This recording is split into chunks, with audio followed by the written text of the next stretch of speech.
Bonsoir. Cette semaine s'est tenu à Monaco le premier sommet de la gastronomie durable.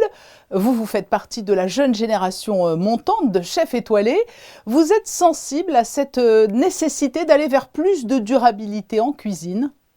Complètement. Je pense que aujourd'hui, ça va de soi. On est obligé de réfléchir à tout ça. On est obligé de l'inculquer à nos équipes et on est obligé on va dire, de l'inculquer et de l'expliquer à nos clients.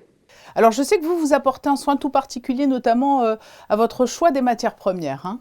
Énormément. On travaille beaucoup plus de produits de la mer que de viande, on va dire.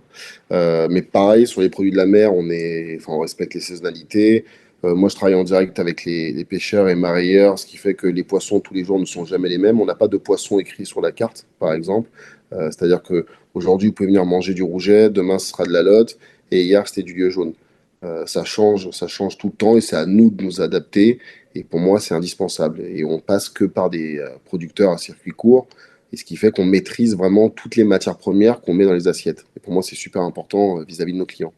Et pour respecter les saisons, par exemple, là nous sommes entrés dans la saison automnale. Que peut-on déguster de saison dans votre restaurant actuellement? En ce moment, on a plein de choses parce qu'on est dans le début de l'automne, mais on est encore dans la fin de l'été. Donc là, c'est les deux saisons qui se croisent. Donc vous pouvez manger les tomates, comme on peut manger les champignons. On a les premiers cèpes qui viennent d'arriver. En poisson, on est sur du rouget, du lieu jaune actuellement.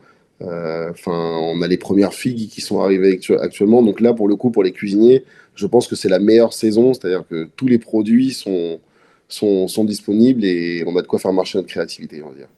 Alors, j'ai lu que lorsque l'on obtenait des étoiles, cela facilitait aussi peut-être les choses parce que vous avez accès à des producteurs d'encore meilleur rang et peut-être encore plus de choix, c'est cela?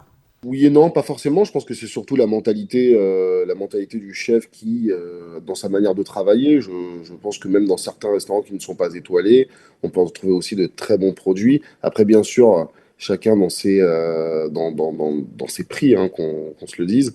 Mais non, je suis pas forcément d'accord avec ça, mais je trouve que ça soit dans un bistrot, une brasserie ou un restaurant gastronomique étoilé, on se doit d'être transparent avec nos clients et surtout, on se doit de respecter les saisonnalités et surtout d'échanger un maximum avec les producteurs avec qui nous travaillons, qui sont eux à même et mieux placés pour nous, entre guillemets, dans nous guider dans notre manière d'approcher toutes ces matières premières et de pouvoir les partager aux clients. Donc la durabilité en cuisine, ce n'est pas une utopie, c'est une question de volonté.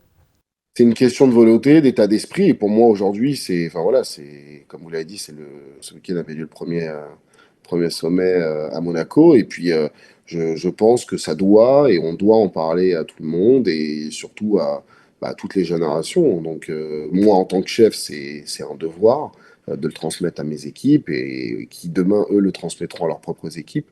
Et pour moi, oui, aujourd'hui, je pense qu'il faut en prendre conscience. Pour parler plus particulièrement de vous, Omar Diab, votre inspiration en cuisine, vous la puisez dans votre histoire familiale notamment? Un petit peu, oui. Il y a quelques clins d'œil à mes origines égyptiennes. Après, elle va être surtout très axée sur les sauces et les condiments, qu'ils soient végétales ou animales, et toujours avec ce fil conducteur qui est l'acidité. Donc, on se sert de ça, mais je ne vais pas chercher des produits ailleurs. Les produits sont essentiellement et 100% français.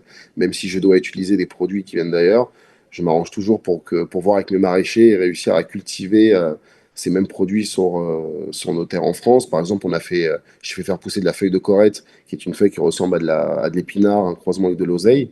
Et du coup, c'est une feuille qu'on retrouve que au Moyen-Orient. Et au lieu de l'importer, on a réussi à en faire pousser à Cahors-sur-Seine, en Île-de-France. Vous êtes fraîchement étoilé, que peut-on vous souhaiter maintenant? Une deuxième étoile, l'ouverture de nouvelles tables? À quoi rêve-t-on lorsque l'on est un chef de 31 ans qui est déjà au firmament? On rêve que ça dure, surtout. C'est déjà beaucoup.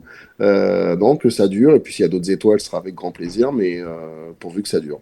Et bon, on sera ravis de suivre tout cela, en tout cas, à distance depuis Monaco. Merci beaucoup, Omar Diab, d'avoir été notre invité. Avec plaisir, à très bientôt.